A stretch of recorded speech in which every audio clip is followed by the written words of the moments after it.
Good morning, preppers. It's Perrin Lovett here for the Prepper Post News, courtesy of Freedom Prepper and our good friends at Freedom Roasters Coffee. And what have we got? Well, it's Thanksgiving Eve, Wednesday, November 25th of 2020. And a couple of things before we get going. Got another Christmas tie for you. Wearing it outside the vest because, inside the vest I couldn't show you that it's... I'm not a big fan of the devil mouse, but when you've got, I guess that's Donald, Joe, and Nancy, really cute. I got this one years ago at one of the Christmas shops in Helen, Georgia. I think that was about the time that somebody released all the rabbits downtown. We certainly remember that. But anyway, got some fun things going on. I'm running off of a tripod, which you can't see, but it's a 1962 Japanese tripod my dad brought home, and I have managed to mount my modern, sophisticated camera to it. All kind of improvements for you. If it falls over, we'll have to do this again. Got something else, and we're going to have some audience participation, I hope. Blue Ridge, Billy Bird, Andrew, Scott, Yvonne, somebody help me out here. You may notice that we're a little off center. I'm gonna probably move over here and get everything right, get this light a little better. But I've got these curtains, for lack of a better word. You can see over here the background. This high quality $5 a sheet particle board is dark brown. I've been told it's a little dark. This is lighter. I want to know, and ignore all the wrinkles. It's just kind of loosely up there for show. What do you think? What do you think of the beigey yellow? I'm not very good with this. I am not a domestic kind of person, but anyway, as you can tell from my mismatched outfit, what do you think? Honestly, with this, I mean, these are free. I've got them. I kind of like the brown board better. Maybe I could, gussy it up, take some of the shine off, make it look like, judges paneling. But curtains also might work. For some reason, I was thinking blue. I've got these. Leave a comment if you want to. Need some feedback on that. And also, don't forget that we're going to have our feature today, as we do every day. And I really, really, really want your comments under the YouTube video. A couple of housekeeping items before I get going. We've got something new we're trying. I think we're back in the good graces of our good friends at the wonderful Facebook. So I think what we're going to try to do is post these videos and the podcast, but take out little segments on different things and run those as independents. So check that out. Also, let me have a sip of coffee. People have been talking about the K-Cups. Everybody loves them, and we might work on something like that. But I found out that they make a little bitty packet thing that you can put regular coffee in and stick that in your Keurig machine. So if you're wondering, don't let that be an impediment. Go ahead and buy, 400 or 500 bags of Freedom Roasters coffee, and do play with the blend, the amount you put in the maker. I've got a 12 cup Mr. Coffee pot. The first batch I made was way too strong. Then I dialed it back a little too much. The third batch and there on out is the right level for me. You've got to play with it and get it how you want it. So moving into the real news today. Tomorrow, as you know, is Thanksgiving, and I'll be back with a special Thanksgiving message for you. We hope it finds you well. But the health authorities of America also have a message that they want to deliver. They want health officials make their final pleas for holiday caution as coronavirus cases spike. I find great hope in this, and praise to God Almighty if in fact it is their final plea. That's a little story. All right, the daily feature. I really want your comments. Oh, and they've just been excellent lately. And yes, this kind of goes to what I said a few maybe last week, and also a little bit about yesterday with the debt and the student loans. Uh, just to clarify, I'm not just talking about student loans or consumer loans. When I say deep six the debt, I mean all of it. If it's based on fake money and usury, just get rid of it in total, but especially the student loans, and especially as to rebuilding education. And that's our feature topic. Again, is this the end of education in America? Well, obviously not, but things keep changing. And I saw a column by Fred Reed. I've got it linked up at UNS. All the links, all the stories today, minus my babbling about the studio, are at freedomprepper.com, and most likely down below the video. It's at he wrote this at UNS, and it's also, I think, at American Renaissance, maybe a few other places. Fred always has a good take, and this is about a story that I briefly covered when I first heard about it. And what it is, there's a magnet school in Virginia, the Thomas Jefferson School of Math and Engineering, and it's allegedly the best math and engineering high school, STEM school in the United States. And they have just ended all of their tests that select students for ability and the gifted ability to do advanced mathematics. And this is part of the never-ending trend, not just to dumb down the schools, but to assault meritocracy. And this really only leads to one place, and that's if it was just up to the public schools, we'd have no education at all. So that's why homeschooling and, to a degree, private schools are so important. Yes, there are. I know of a few public schools, public of all levels, that are excellent in this country. Every single one of them is under assault, and they're all part of a system that is just unnatural. Up until the Industrial Revolution, most schools were either in the home or right in the neighborhood. Ichabod Crane was hired by the local parents of, good Lord, that little town outside of New York, to be the teacher.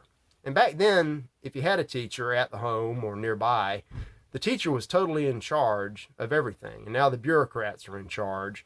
But still, you find schools where the parents, the teachers, and the students make it work. But not anymore at the Thomas Jefferson School of Science and Math. And one thing Fred said that I really picked up on was about the plight of a very intelligent student in these public schools. And if you know anything, if you are very intelligent, and we'll go with Lewis Terman's definition because that's the number Fred uses. Terman said that anything above a Stanford Binet or Wechsler IQ score of 140 was truly intelligent. That's above Mensa level. So if you are a child in a government school, period, and your IQ is north of 140, you're probably bored out of your mind. This I could keep going on with this, but I just want to know what you think again about education. Also, I know we have some homeschoolers that watch and have written excellent comments. And this doesn't just have. It's not just about the UHIQ. Any child, you want the best for them. So tell us what you think about the never-ending attack on traditional values in the schools, whether it's math or reading. They've got a program to knock out all of them. They've done a great job the past 50 years. And just when you think they can't, stoop any lower, they do. So tell me what you think about that. And don't forget to tell me about the color of these things, or maybe some wallpaper. But let's us take a look at some other stories brewing out there. I've got, I think it's four stories about the rumors of war. And we're all, there's always going to be war. I think that was Jerry Pournelle. There will be war. Probably here, probably there. Everywhere you find people, there's going to be conflict. But everybody now is talking about coming or in progress conflict in the United States. We've been covering this. People are just now openly throwing around the words civil war. And we're not quite sure what that is going to look like. Nobody is.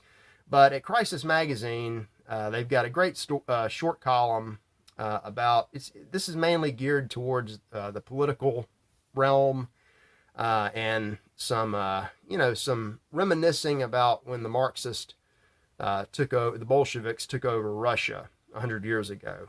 Check that out. Also, Damon Linker over at The Week has a story, and his title is "America is Buckling." And yes, America itself, the nation, the nation of the Americans, as they were defined at the end of the 18th century, has long since buckled under. And now the United States, as a political entity, is beginning to go the same way rapidly. He puts a lot of blame, if you can imagine this, on Donald Trump. Trump has certainly earned some, but, putting all the blame on him is a little misplaced, because if he's a problem, then he's just a symptom. He's not the cause. And I've been saying that a lot about things these days. And we're going to get sooner or later to some of the real causes that brought about all these problems. But we've got them. We are under attack everywhere, from all sides, in the schools, in politics, in the economy, you name it. And it's also coming across the southern border. And I saw this MSN story about the Trump presidency. They say it's coming to an end. I guess they followed the Associated Press. But Trump was a build the wall candidate. That was one of his main selling points. Build a wall, make Mexico pay for it, stop the illegal immigration.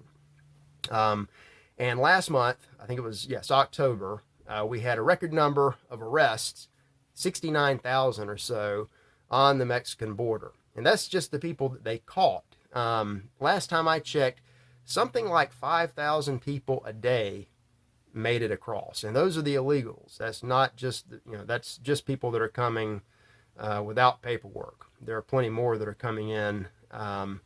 And one thing we know is that mass migration is not only like war, it's worse than war. Because if an enemy is openly attacking you, at least you know, and you can do something about it, or try. If you just have people moving in, some of them, most of them are probably going to be great, but over time, they manage to make changes. Always, always, always, they're going to try to recreate what they just left where they moved to. So why this level of invasion across the southern border has not been treated as a military emergency is just beyond me. And by the way, do you know that this happens both ways, but every year there are numerous incursions of the Mexican military into places like Texas, usually by mistake. Sometimes it's part of law enforcement. Sometimes it's a joint operation. But the Constitution, what's left of it, still makes mention that if the feds aren't going to do anything, individual states can still go to war if they are actually invaded. And I guess we're beyond that. We're beyond the rule of law and common sense, at least here. But over there's always a threat too. America may still have one more great foreign war left in her, even with civil conflict going on. In fact, that would be a great distraction to try to get people to, lay down arms or stop misbehaving domestically if they had something to worry about overseas. Got another story from the Jerusalem Post. Much like the birds flying south for the wintertime, the B-52s have flown back to the Middle East. And no, this is not the Rock Lobster musical B-52s. It's the heavy bombers. They're back to project force, and hopefully for nothing else. We tend to move hardware around a lot, but given some other stories recently, just keep an eye on that. Something else to keep an eye on. I've got two supermarket related stories here. Maybe someday you'll find Freedom Roasters coffee in the supermarket. But right now, what you're not finding are the things like toilet paper and handy wipes and hand sanitizer and all the things that people panic bought off the shelves at the beginning of the year. It's happening again. And I've seen a couple of stories. Actually, I've seen direct evidence of it in one of the few times that I venture out. This is a story from Spokane, from KREM2. The stores are being looted again. People are preparing for something. We're told that a second wave is coming. A second wave is here. The first wave never stopped. It's a third wave. Just, listen to those experts. Hopefully it's their final plea. And hopefully you've already stocked up on what you need. But if not, now might be the time to get some more toilet paper. And also, when you're at the grocery store, the supermarket, according to those experts who hopefully now will go silent, thank you, the supermarket is the most common place to catch the virus. So make of that what you will. I could make light. This is a Sun story.